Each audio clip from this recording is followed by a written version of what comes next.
¿No? Pavlov obviamente es el gran personaje de la reflexología, fisiólogo ruso de finales del siglo XIX, principios del siglo XX, ganador del premio Nobel, que plantea, digamos, ya basado en lo que el trabajo reflexológico que hacían los rusos, plantea el famosísimo paradigma del condicionamiento clásico, que es lo que vamos a revisar hoy, ¿no? Primero a lo mejor platicar por qué se gana Pavlov ¿cómo se llama? El Nobel, ¿sí? Ustedes tienen que entender que Pavlov no se ganó el Nobel por enseñarle a un perrito a salivar. Eso lo hace cualquiera. Ni siquiera uno tiene que tener ninguna noción de psicología para enseñarle a un perrito a salivar y darse cuenta que un perrito saliva cuando está cerca la comida. Eso no le da el premio Nobel a nadie, ¿ok? ¿Alguien sabe por qué se ganó el premio Nobel, Pavlov? Básicamente por lo que lo gana es porque Pavlov estaba obsesionado con el tema de no sé si obsesionado, pero le interesaba mucho el tema de la medición, ¿sí? Y lo que él desarrolla es un instrumento capaz de medir, ¿sí?, la cantidad de secreciones gástricas y de secreciones salivales que produce un animal, ¿sí? Fíjense, aquí está clarísimo, bueno, no sé si lo alcancen a ver, aquí está el perrito, ¿sí? Y entonces el perrito, cuando huele la comida, produce cierta cantidad de saliva, ¿no? El dispositivo se ponía en la garganta del perro y entonces Pavlov era capaz de medir exactamente cuánta saliva producía el perro y en cuánto tiempo producía esa saliva el perro.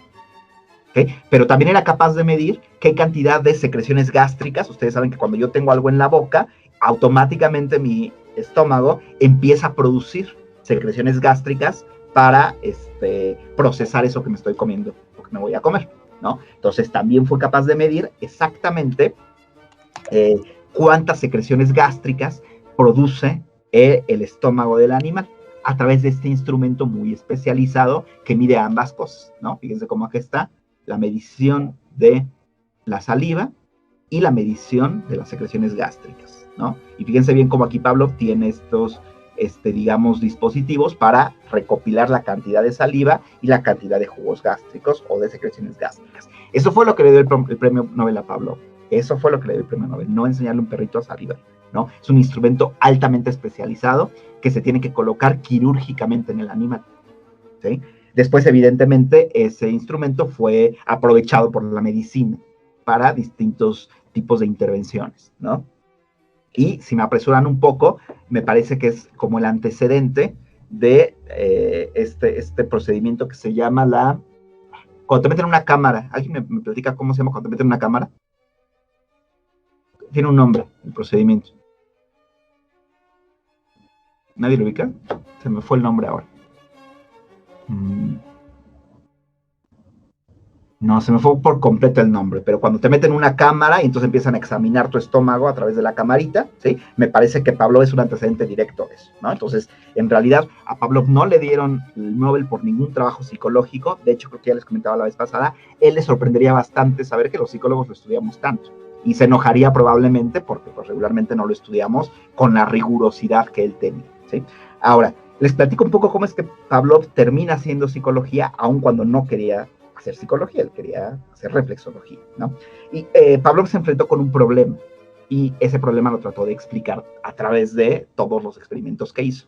A ver, les voy a plantear el problema y quiero que ustedes traten de utilizar su lógica para irme contestando, ¿okay? Yo tengo a dos perritos gemelos, evidentemente de la misma camada, igualitos, genética idéntica.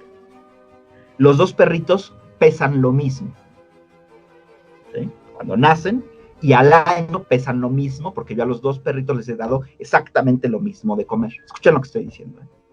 Además, los perritos no han sido sometidos a ningún tipo de experiencia de aprendizaje en particular, ¿no? O sea, los perritos son perritos de laboratorio que únicamente lo que hacen es comer y dormir prácticamente, ¿no? Y se les da de comer a la misma hora y se les da exactamente lo mismo de comer, la misma cantidad. Es decir, todo está perfectamente controlado. Algo esencial para un experimento es tener todo controlado, ¿okay? Ahora, Pavlov tiene este aparato que permite medir la cantidad de saliva y que permite medir la cantidad de jugos o secreciones gástricas que produce el animal cuando tiene algo en la boca. ¿Okay? Escuchen la pregunta que les voy a hacer y traten por el amor del cielo de aplicar la lógica y contestar. ¿Sí? Yo tengo al perrito A. Tiene 1 año de nacido. ¿Sí? Pesa lo mismo que el perrito B, es igualito al perrito B. Y al perrito A, yo le conecto estos aparatos, ¿sí?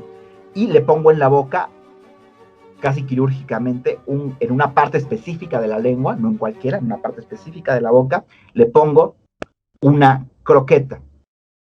¿Sí? Y cuando le pongo esa croqueta, el perrito segrega 2 mililitros de saliva. ¿Entendieron la lógica? Ahora, con el perrito B voy a hacer lo mismo. Le voy a poner la misma croqueta, bueno, una croqueta igualita, en el mismo lugar de la boca. ¿Sí? ¿Cuánto, es la pregunta, cuántos mililitros de saliva esperaría que el perrito B secretara?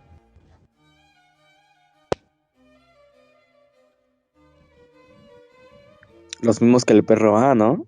Uno esperaría que los mismos que el perro A, son perros genéticamente idénticos, no han sido sometidos a ninguna experiencia de aprendizaje particular, tienen las mismas glándulas. Nosotros desde hace mucho sabemos que todos los miembros de una especie tienen las mismas glándulas, ¿no hay? ¿Sí? Y si son del mismo tamaño, pues tienen la misma distribución y composición. Entonces lo que Pavlov piensa es que va a generar 2 mililitros de saliva. ¿Y con qué creen que se encuentra Pavlov? ¿Qué creen que pasó en ese experimento fundamental? Que el perro salivó más, ¿no? Uno de los perros salivó más. Y eso a Pavlov lo volvió loco. Es decir, Pavlov lo que se pregunta es, ¿cómo es posible que dos animales que son genéticamente iguales, tienen la misma constitución, han tenido la misma experiencia de aprendizaje, cómo es posible que uno secrete más saliva que el otro? ¿Okay? Yo sé que a lo mejor les parece bastante ridículo la pregunta de Pavlov, pero es muy importante. Porque esa pregunta es tan importante como decir, ¿por qué a una persona le produce una reacción negativa a la vacuna del COVID y a otra no? ¿Entienden la idea? O sea, es una pregunta fundamental. ¿Por qué el cuerpo de un animal reacciona de una manera y el cuerpo de otro animal reacciona de otra forma? Si los dos animales son exactamente iguales en todos los términos. ¿Ok? ¿Por qué creen que un animal saliva más que el otro? Profesor, bueno, yo siento que siempre hay diferencia, inclusive, por ejemplo, en los gemelos, cuando dicen que son genéticamente o físicamente idénticos, y la verdad es que no, o sea, trabajan de una manera muy distinta, y siento que es el caso de los perritos. O sea, podría ser que sí sean iguales, pero efectivamente, aunque no hayan sido expuestos anteriormente a esto, pues no se puede esperar a que hagan lo mismo, porque pues no es como tal una copia del mismo perro, sino que podrían ser muy parecidos en todos los sentidos, pero siempre van a reaccionar de un modo diferente. O a lo mejor su cognitivo es muy distinto a los estímulos. Ahí lo tienes, Nito. O sea, acabas de contestar a la pregunta. Esa es la manera en cómo responde Pablo a la pregunta. Es decir, bueno, aunque yo crea que los perritos tienen las mismas características genéticas y las mismas características de aprendizaje, algo debe estar pasando que está haciendo que el perrito A sea diferente del perro. ¿Qué es lo que está pasando? Se pregunta Pablo. Y la investigación de Pablo, justamente de lo que se trata, y es por lo que lo conocemos, es investigar qué es lo que pasa. ¿Qué es lo que pasa para que se produzcan estas diferencias individuales en los órganos del cuerpo y que reaccionen de manera distinta frente a un reflejo? Esa es justamente la investigación de Pavlov, ¿no? Y para conducir su investigación, Pavlov llegó a extremos casi delirantes, como construir la Torre del Silencio, ¿no? ¿Se acuerdan de esta Torre del Silencio? ¿Alguien leyó de qué trata la Torre del Silencio? Les platico muy rápido. En la Torre del Silencio, Pavlov tenía controlado todo lo que pasaba allá adentro. Era como una cárcel para los perritos, ¿no? Se les daba de comer a la misma hora, se controlaba la cantidad de luz, se controlaba la cantidad de sonido, la interacción que tenían los experimentados con los perritos, cómo nacían los perritos, como todo, ¿sí? Porque justamente lo que Pavlov quiere saber es cuáles son las variables que influyen en que un perrito salive más que el otro, ¿ok? Parece una pregunta absurda, pero es una pregunta fundamental, porque cuando ustedes, un papá, les pregunte, ¿por qué mi hijo mayor tiene déficit de atención, por ejemplo, y mi hijo menor no tiene, los tratamos exactamente igual? Bueno, justamente está en el ambiente lo que produce esas diferencias, ¿sí? Y Pavlov justamente se dedica a investigar a eso, ¿no?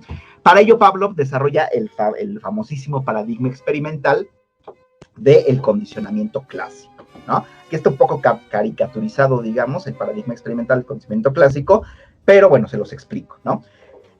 Todo empieza aprovechando un reflejo incondicionado del perro en relación a la conducta de salivación, ¿ok?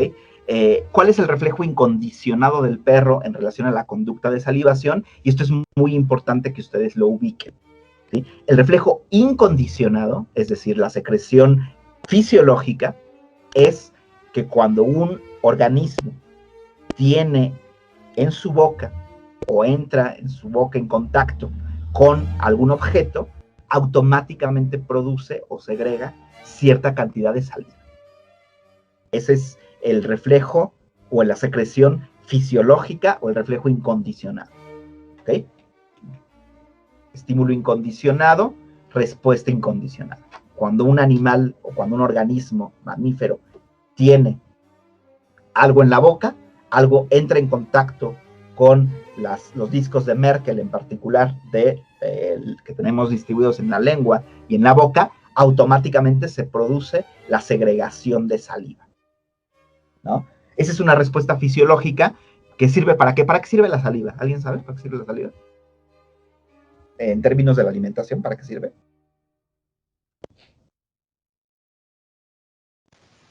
Para poder cubrir el bolo alimenticio y así poder tragarlo.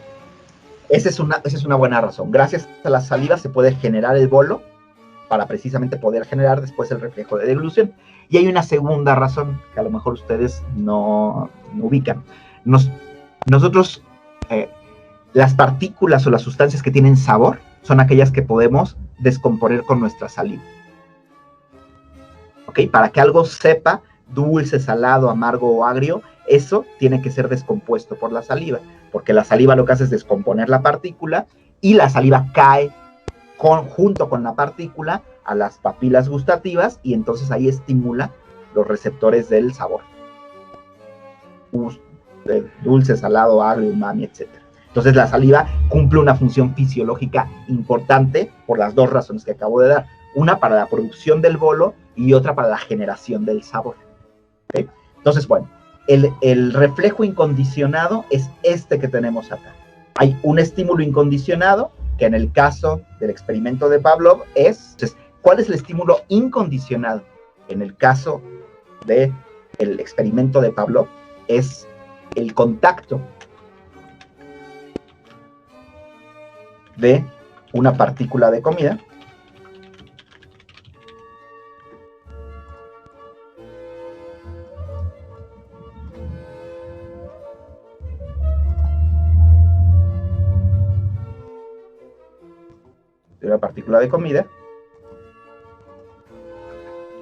con los receptores ápticos de la boca. ¿Qué significa áptico? ¿Alguien sabe?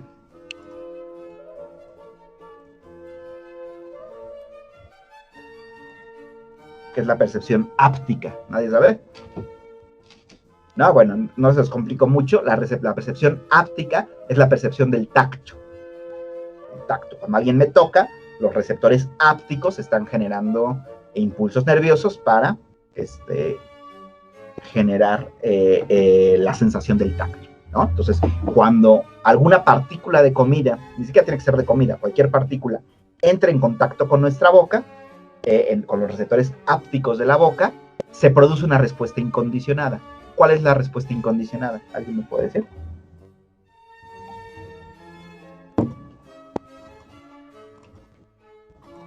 Pues podría ser la salivación o algún otro estímulo. Exactamente, la respuesta correcta, no algún otro estímulo, es específicamente, la respuesta incondicionada es la salivación.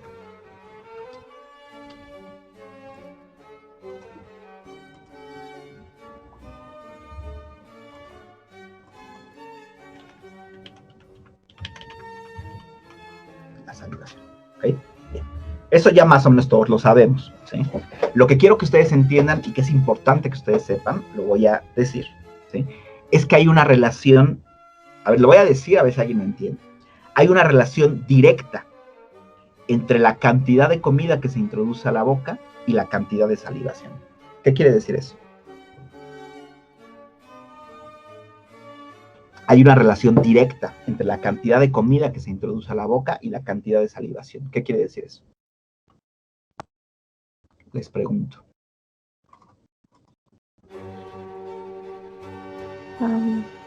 Pues yo creo que depende de la cantidad de comida que ingrese a nuestra boca, nuestro cuerpo va a generar la salivación necesaria para poder diluir y descomponer esa cantidad de comida, porque entre menos cantidad de comida, pues necesitamos como un poco de menos cantidad de salivación para poder diluirla y descomponerla. Ok, muy bien, Zoe. Aparte, muy buen uso del lenguaje, porque usaste palabras muy propias, ¿no? Exactamente, ¿sí? Vamos a poner un ejemplo, que estos datos, estos números que voy a poner son para entender mejor, son pedagógicos, no son estrictamente los ciertos para un verbo, ¿no? Pero vamos a poner como ejemplo lo siguiente. Si yo le meto al perrito 5 gramos de comida, ¿sí? Es un ejemplo, el perrito va a producir 5 mililitros de saliva. Ahí lo tenemos. Es una relación directa, correlacionada, estricta. No es, por el amor del cielo, no es al azar la cantidad de saliva que se produce. Aunque parezca que es al azar, no es al azar. Y eso fue un gran descubrimiento de Pavlov. Sí, esas son las cosas de las que le dan el Nobel a una persona. Entre decir se saliva y decir cuánto se saliva en función de cuánto tenemos en la boca. ¿Sí? Y eso es hacer experimentos realmente. Hacer experimentos no es pasarla bien viendo qué pasa, sino realmente tratando de medir las cosas, ¿no? Entonces, 5 gramos de saliva generan 5 mililitros de salivación, ¿sí? Y no solo vamos a decir que producen 5 mililitros de salivación, sino también el tiempo en el que se produce la salivación. 5 mililitros de salivación, voy a poner una cifra más o menos al azar, ¿sí? Más o menos, digamos, no al azar, pero pedagógica. 5 mililitros de saliva en un segundo. ¿Entienden la idea? Entonces ya ahí tenemos una relación directa. Si yo le pongo 5 gramos de comida al perrito, el perrito va a producir 5 mililitros de salivación en un segundo. ¿Okay? Ese es el reflejo incondicionado, medido y cuantificado. ¿Okay? Ahora, Pavlov, ustedes saben lo que sigue después en el experimento, ¿no? Pavlov lo que hace es parear el estímulo incondicionado con el estímulo neutro. Aquí sí les voy a preguntar para que ustedes me digan, ¿no? ¿Cuál es el estímulo neutro? Que es el timbre, ¿no? El timbre de una campana. Okay. Que también se usó la luz, ¿eh? De hecho se usaron muchos, ahorita voy a poner otro ejemplo, pero vamos a poner ahorita el timbre, ¿sí? Ahora, con la obsesión que este hombre tenía con la medición y con el control, ¿ustedes creen que era cualquier timbre? ¿Ustedes creen que realmente una campana o qué creen que fuera? Bueno, evidentemente no, evidentemente era un timbre en donde se tenía controlado las propiedades del sonido, es decir, los decibeles, el volumen en el que se pone, la frecuencia, ¿sí? Y el tono. Y de tal manera que siempre fuera al mismo volumen, con la misma frecuencia y con el mismo tono. ¿Entienden la idea? ¿No? Porque el punto es que fuera siempre igual, ¿sí? Ahora, evidentemente, como ya nos decía Zoe, al principio, cuando se le presenta el estímulo neutro, o sea, ese timbre al perrito, pues el perrito, ya lo decía Zoe, no hace absolutamente nada, no reacciona. ¿Por qué? Porque es un estímulo neutro, es un estímulo que antes del aprendizaje no produce ninguna respuesta, ¿no? Pero después de varios ensayos en los cuales se les da con el timbre, se le hace escuchar el timbre y luego se le da la comida, primero el timbre y después la comida, tras varios ensayos, este estímulo neutro, que era el timbre, se va a transformar en un estímulo condicionado, ¿sí? Entonces, que el timbre se transforme en un estímulo condicionado. El sonido del timbre. Vamos a ponerlo como más propiamente, porque no es un timbre, es el sonido del timbre.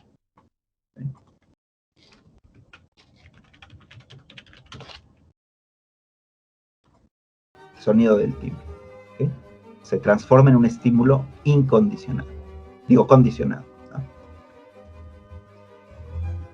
¿Okay? ¿Qué es entonces un estímulo condicionado?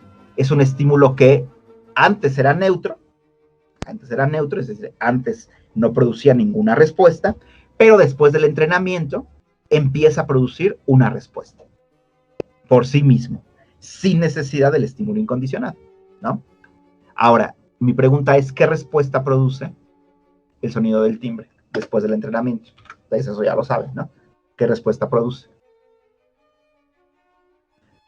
La salivación. La salivación, ¿no? Solo que aquí es muy importante que entendamos lo siguiente, que es aquí donde entra la genialidad de Pavlov y no la apreciación del sentido común, ¿no? Sí produce salivación, por supuesto que produce salivación, ¿no? La pregunta es el mismo tipo de salivación que esta? Ya decimos que este tipo de salivación eran 5 mililitros en un segundo. ¿Cómo creen que sea esta salivación?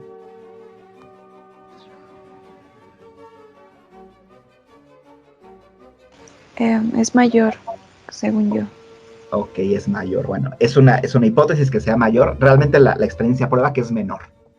Es menor, ¿sí? Pero el punto importante de lo que estás comentando es que es una respuesta del mismo tipo que la respuesta incondicionada, del mismo tipo, pero con distinta fortaleza,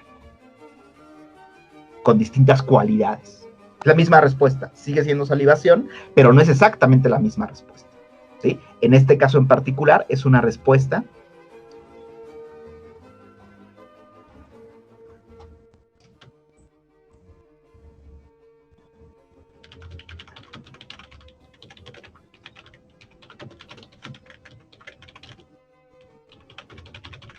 ¿ok? Puede ser que el perrito acá sí salive, pero va a salivar un poco menos, ¿sí?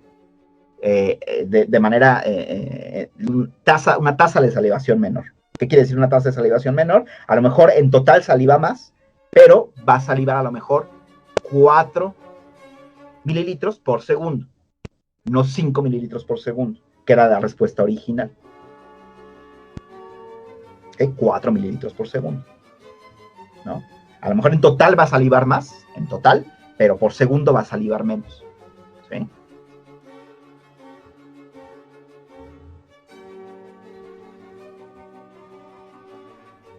¿Okay? ¿Dudas hasta acá, chicos? No, profe. ¿No? No, profe. ¿Puedo pasar a la siguiente? Sí, profe. Espérame tantito, estoy terminando de anotar.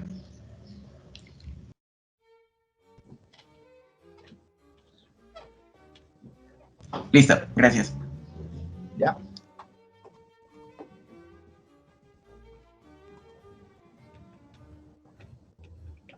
Ahora, Pavlov, ya decía yo, era un fanático de la medición, ¿no?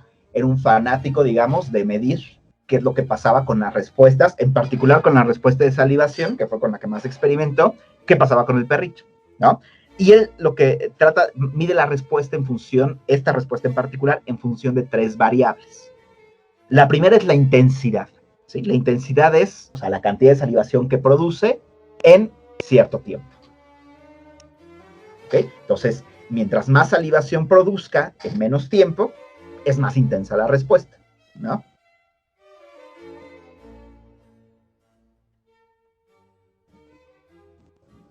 ¿Ok? Entonces, esta es una variable de la respuesta condicionada que medía Pavlov, la intensidad de la respuesta, ¿no?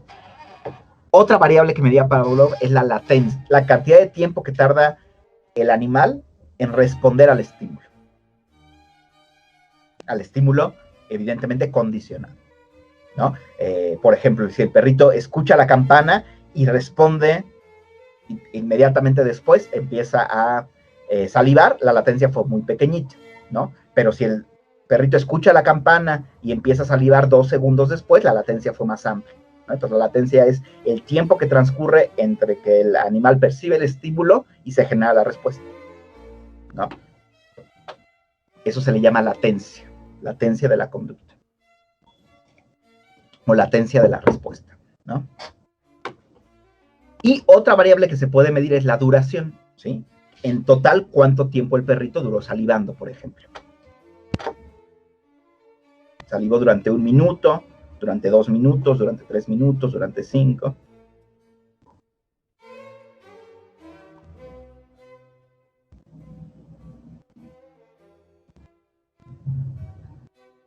A eso se le llama duración. ¿Okay? Entonces, ¿de qué se da cuenta de Pavlov? Que es algo muy evidente. Mientras más entrene yo con el perrito, su respuesta va a ser más intensa, es decir, va a generar más saliva en menos tiempo. ¿Va a tener más latencia o menos latencia? ¿Ustedes qué creen? ¿Va a responder más rápido o más lento? Más rápido. Más rápido, entonces va a haber menos latencia, porque el perrito más rápido va a responder a el timbre, ¿no? ¿Más duración o menos duración? ¿Durará más la cantidad de tiempo que saliva o durará menos? La cantidad de tiempo que saliva, no la cantidad de saliva que produce, sino la cantidad de tiempo que está generando su glándula salival, la respuesta. ¿Más tiempo o menos tiempo?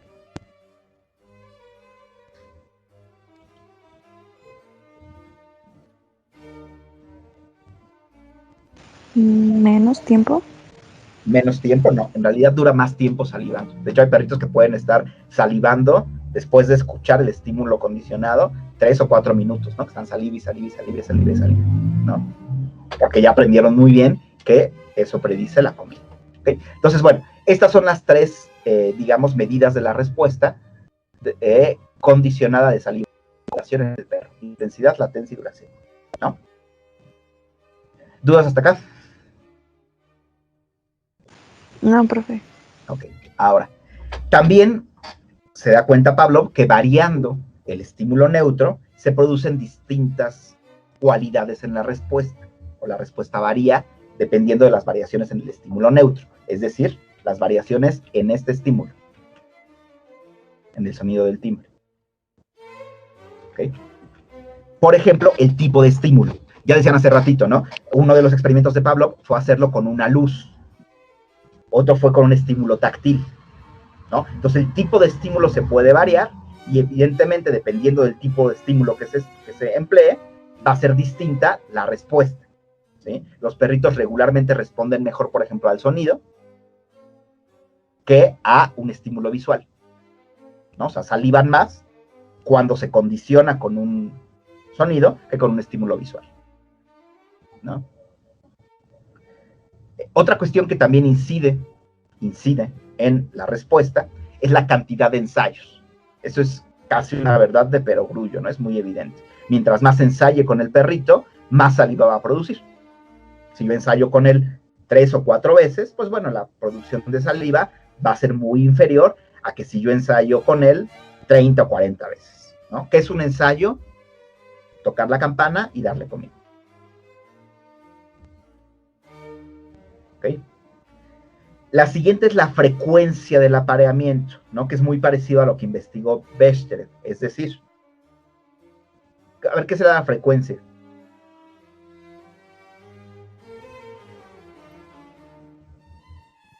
En este contexto, ¿qué ubica que será la frecuencia del apareamiento? No la cantidad de ensayos, sino la frecuencia. Entonces, la cantidad de ensayos, la frecuencia de ensayos, también influye sobre la fortaleza de la respuesta de salivación, ¿no?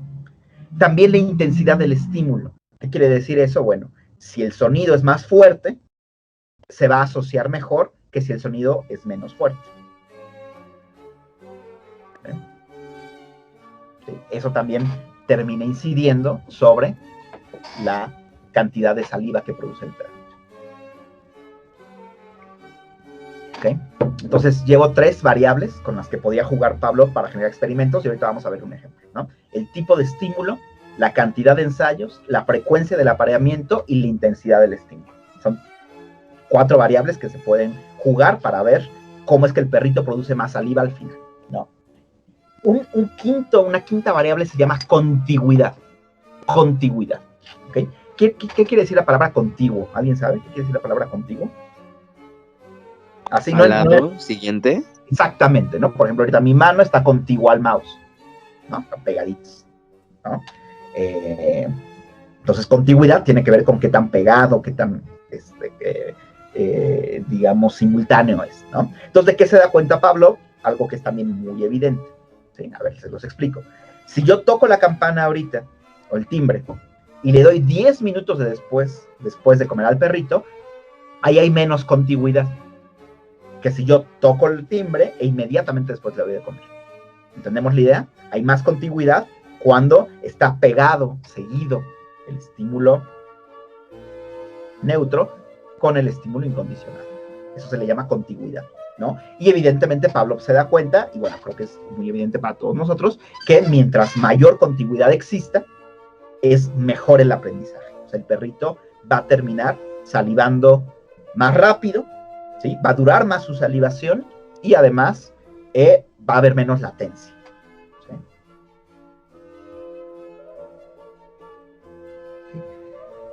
Y la otra variable es la contingencia, que ya expliqué hace ratito qué es la contingencia, pero lo vuelvo a comentar con gusto, ¿no? ¿Qué es la contingencia? Bueno, es muy distinto si yo cada vez que suene el timbre le doy al perrito comida, a que si yo le doy de comer, toco el timbre y una vez le doy de comer, y luego toco el timbre y no le doy de comer, y luego toco el timbre y si le doy de comer, ¿sí? Las contingencias en proporción 1 a 1 son mejores para el aprendizaje.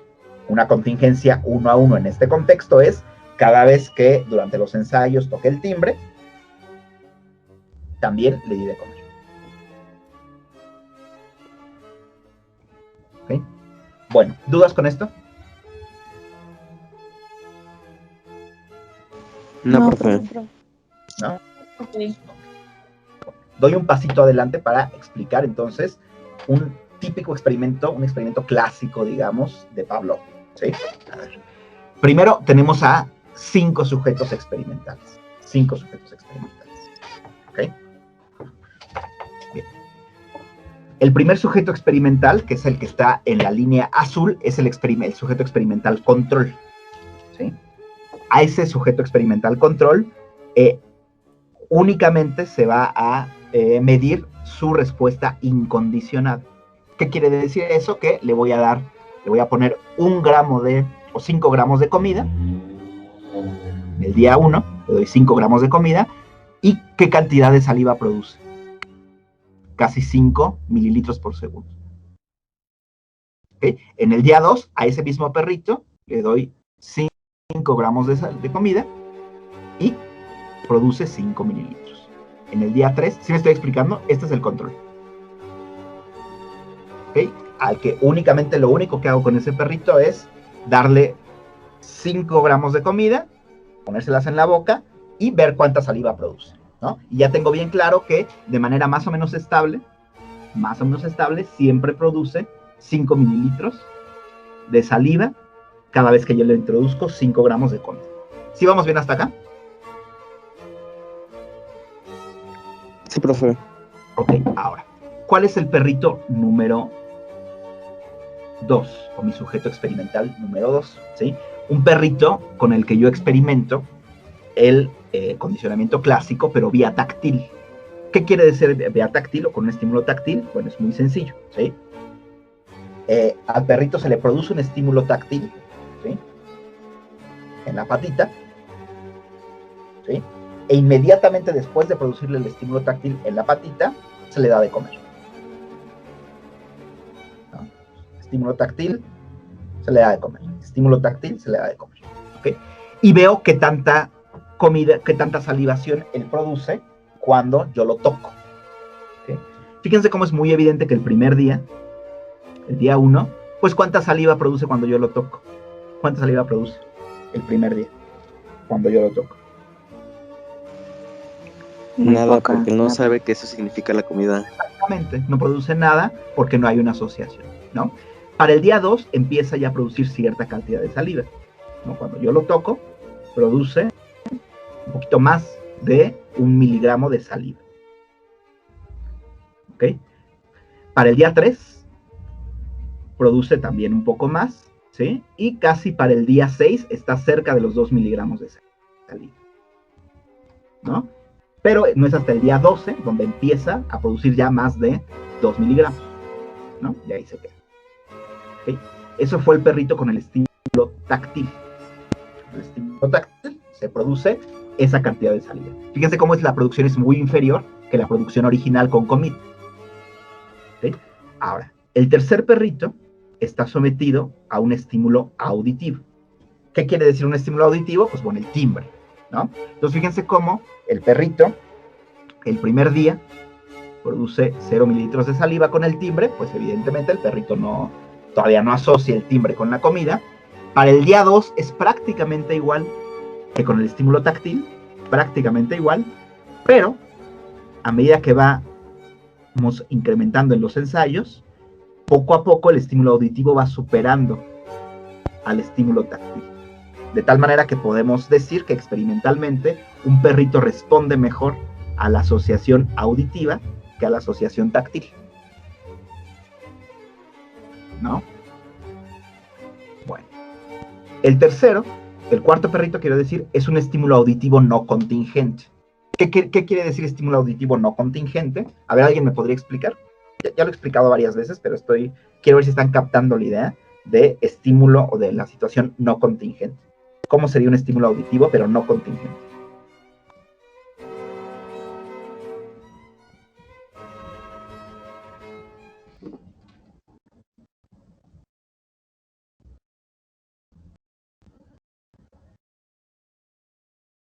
Un estímulo auditivo no contingente.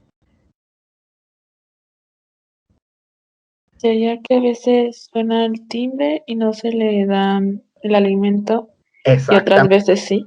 Exactamente, a veces suena el timbre y no se le da el alimento y otras veces sí, ¿no? Exactamente lo que acabas de decir, no es una contingencia perfecta. ¿Ok?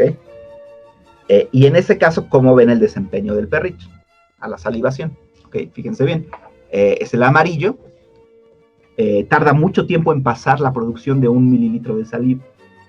No pasa mucho tiempo, llega un momento en que sí la pasa, pero nunca llega ni siquiera al desempeño que tuvo el perrito, que fue condicionado con un estímulo auditivo contingente y continuo, ¿no? Y el último es un estímulo táctil con 4 segundos de diferencia en contigüidad. ¿Qué quiere decir eso? Que yo estimulo al perrito táctilmente en la pata y espero 4 segundos a darle la comida, ¿no? Y que nos damos cuenta con ese perrito, que es el azul, es el último, pues es el que peor desempeño tuvo, ¿no? Apenas llegó a superar hasta el día 12 la producción de 1 mililitro de saliva por segundo. ¿Ok? Bueno, tal vez parezca aburrido el experimento, pero este tipo de experimentos pues, son los que dan los Nobel, ¿no? Precisamente, ¿no? Está muy bien medido, muy bien calibrado, son los que se publican, obviamente, ¿no? Y bueno, no es aburrido, la verdad, que no es aburrido. A ver, si yo les tuviera que proponer que introdujeran un sexto perrito con otra condición experimental, ¿qué condición experimental les gustaría a ustedes proponer? Aquí tengo 4 condiciones experimentales y una control.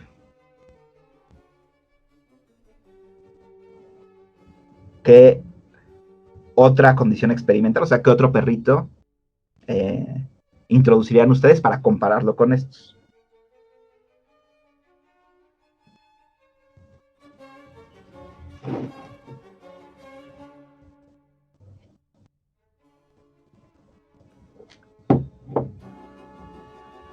Es un tema de mera creatividad, ¿eh? No es nada del otro mundo. Un estímulo auditivo, pero con diferencia de contigüidad. Ok, puede ser un estímulo auditivo, por ejemplo, con 10 segundos de diferencia de contigüidad, ¿no? Pues a ver, ¿cómo crees que reaccionaría? ¿Quién dijo eso? Sahadi. ¿Cómo crees que reaccionaría Sahadi? Al final, ¿hasta dónde crees que llegaría? Tardaría muchísimo, pero muchísimo tiempo en adaptarse y empezar a salivar. Ajá, a lo mejor, incluso tal vez podría ser que llegamos al día 14 y todavía no pase el mililitro de producción de saliva, ¿no? pudiera ser. Esa sería tu hipótesis. Me parece una hipótesis plausible, dado los datos que estamos viendo, ¿no? Por lo menos ya no es una hipótesis que venga de la nada, sino que estás basándote en estos datos, ¿no? ¿Qué otro tipo de experimento podrían proponerle a Pablo?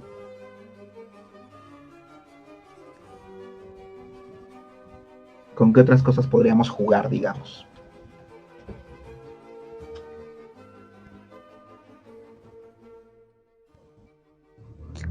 Profe, tengo como una duda, inquietud. Ajá. ¿Qué pasa si le ponemos, por ejemplo, un estímulo táctil y luego auditivo y lo acostumbramos así hasta que empiece a salivar, pero después le quitamos uno de los dos estímulos? Esa es una pregunta fantástica. Ahí tenemos un efecto, lo voy a poner acá, de todo o nada, de parte o todo. Es este. Si yo acostumbro al perrito, le voy a dar comida, pero el experimento sería el siguiente. Le voy a dar un estímulo táctil, por ejemplo, una caricia, y al mismo tiempo que le doy la caricia, un timbre. Y después de que están esos dos estímulos, le doy de comida, ¿no? Entonces así lo acostumbro. Va a llegar un momento en el que el perrito, a lo mejor para el día 14, vamos a decir, por ejemplo, que produce esta cantidad de saliva, ¿okay? Pero el día 15 yo varía un poco la situación y le quito el estímulo auditivo, por ejemplo. Entonces la cantidad de saliva que produzca va a decrecer, porque nada más estoy usando una parte del total de la situación. ¿Entendemos la idea? Sí. ¿Sí? Okay. Cuando está la situación completa, se produce la cantidad de saliva total que el perrito aprendió, pero cuando yo voy quitándole partes a la situación donde aprendió, entonces se va reduciendo la cantidad de saliva, ¿no?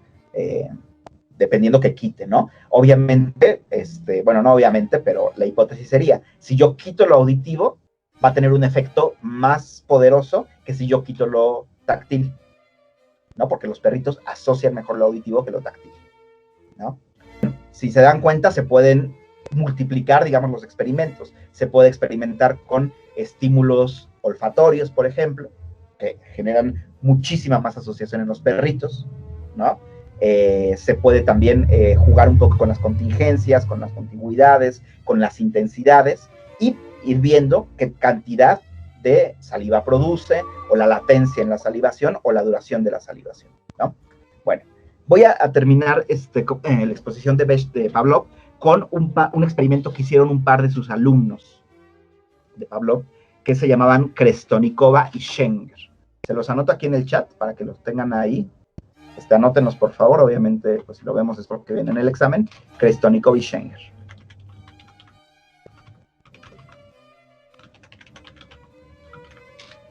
Así como está, ¿sí? Bueno, Krestonikova y Schenger lo que hacen es un experimento en donde descubrieron, digamos, lo que se llaman las neurosis experimentales, ¿ok? Entonces, les describo en el experimento, porfa, tengan imaginación para que a medida que se los voy diciendo, se imaginen lo que sucedió y me puedan ir contestando algunas preguntas que son casi de sí o no, ¿ok? A ver, lo que les interesaba a Krestonikova y Schenger era identificar si un perrito puede ser capaz de distinguir un círculo de un elipse. Ellos querían saber si el perrito puede distinguir y reaccionar de manera diferenciada cuando yo le pongo un círculo y cuando yo le pongo un elipse, ¿okay? ¿Cómo empieza el experimento? Empieza de la manera siguiente. Tenemos al perrito amarrado con un arnés, así como y una pantalla aquí, ¿sí? Y entonces lo que se genera es lo siguiente. Cuando yo pongo en la pantalla un círculo, inmediatamente después le doy al perrito comida. Entonces pongo el círculo e inmediatamente después de que pongo el círculo le doy al perrito comida. Varios ensayos. ¿Ok? ¿Qué creen que va a pasar eventualmente? Es una pregunta, me parece muy sencilla. ¿Qué creen que va a pasar eventualmente cuando yo le pongo un círculo al perrito? ¿Cómo va a reaccionar? Es la pregunta. Va a comenzar a salivar. Cuando vea el círculo, va a empezar a salivar. ¿Por qué? Porque ya asoció el círculo con la comida, ¿no? Entonces eso es como muy evidente, ¿no? Ahora, el problema es que cuando al perrito yo le pongo también otro tipo de estímulos, por ejemplo, le pongo un cuadrado, ¿sí? O cuando le pongo este círculo, o este elipse, o este elipse, o este elipse, o este elipse, también saliva, ¿sí? Saliva menos, pero también saliva. ¿Okay? Entonces ahí el perrito no ha aprendido a distinguir entre el círculo y la elipse. ¿Okay? Entonces, ¿cuál es la segunda parte del experimento? Cuando se le pone al perrito la elipse, si el perrito saliva, se le da una pequeña descarga eléctrica. ¿Okay? Entonces, al principio le pongo la elipse, el perrito saliva, y evidentemente cuando saliva le doy una pequeña descarga eléctrica, ¿no? Luego le vuelvo a poner la elipse, va a salivar menos, pero aún como salivó le voy a dar una pequeña descarga eléctrica. Eventualmente, ¿qué creen que pase cuando le presento una elipse al perrito? ¿Creen que ya no? ¿Mande? ¿Mande eso, perdón? Perdón, profe, pues ya no va a salivar. Ya no va a salivar, eventualmente ya no va a salivar. Entonces, efectivamente, Krestolnikov y Schenger le enseñaron al perrito a distinguir entre un círculo y una elipse. Hasta ahí muy bien el experimento. ¿Okay? Ahora, lo que se pregunta en Krestolnikov y Schenger es, bueno, ¿y qué pasará si le pongo al perrito este estímulo? ¿Salivará o no salivará? ¿Ustedes qué creen? Es creencia, ¿eh? Yo digo que no. ¿Tú dices que qué? No. Exacto.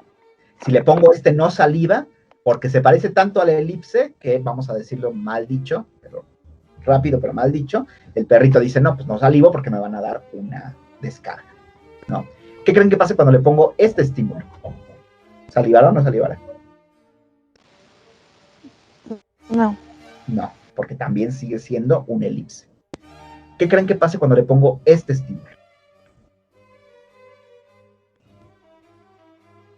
Ahora yo creo que sí. Pasa exactamente lo que acaba de pasar ahorita con ustedes. El perrito no sabe cómo reaccionar. No sabe cómo reaccionar. ¿Sí? Entonces, es muy particular la reacción del perrito, porque primero empieza a salivar, luego se empieza a morder él mismo, ¿sí? Luego empieza a morder el arnés en donde está, se empieza a poner ansioso, ¿sí? Se empieza digamos, a generar conductas agresivas y muy desorganizadas, ¿no? Justamente lo que dicen Krestolnikov y Schenger es que eso es una neurosis experimental. El perrito se confundió. Lo peor es que este perrito, ya cuando se lo llevan otra vez a su jaula, el perrito queda, déjenme decirlo así, muy dañado en su conducta. Hay perritos que, por ejemplo, puede ser que se desorganice su conducta alimenticia, o sea, que ya dejen de comer, o que se vayan a una esquina de su jaulita y ya no interactúen, o que se empiezan a comportar agresivos, ¿sí? O empiezan a tener desórdenes gástricos. ¿Okay? Es decir, el perrito fue tan confundido en esa situación en particular que todo su sistema nervioso se confundió y entonces el perrito se vuelve un perrito literalmente con conductas neuróticas. ¿Okay? A eso Krestolnikov y Schenger le llamaron neurosis experimental. Y es algo que se ha replicado, bueno, ya saben que los rusos tenían su forma muy particular de trabajar, se hizo con ovejas, se hizo con gatitos y se hizo incluso con un niño.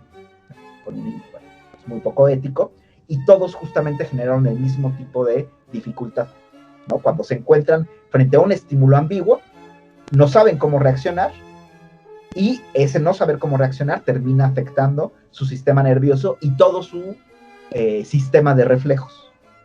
Los reflejos vinculados con la deglución, con el hambre, con la salivación, incluso con los hábitos de limpieza, por ejemplo.